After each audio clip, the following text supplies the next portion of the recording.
I'm delighted to see so many of you that have returned for the second time running. We're having this event here in Switzerland, and we spent an awful lot of time talking about some of the factors that are having an impact on M&A activity in Switzerland. We spoke a little bit about some of the buyers that are showing an interest in the Swiss market, and also some of the drivers that are pushing Swiss businesses to do M&A deals outside of Switzerland. And I'm sure we're going to be picking up some of those issues and concerns and topics that we raised last year, and seeing how the market has moved on in a slightly different economic environment. So last year has been an average year. This year has been an average year as well. We have seen a slight uptake in deal numbers, but not in deals closed. So I guess that the deal volume, the transaction volume is still continuing. But sellers and buyers have a harder deal to come together. Yeah, that's for sure.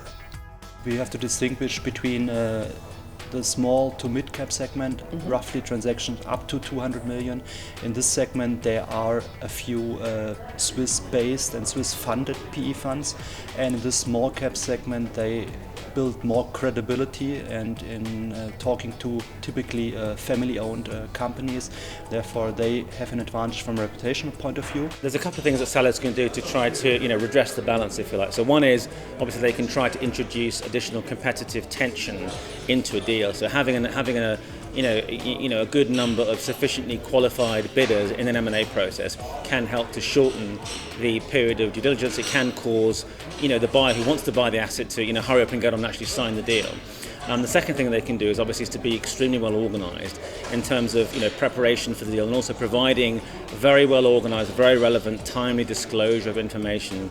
When you look at the dry powder in private equity funds, I think there's still a lot of money there that needs to be invested.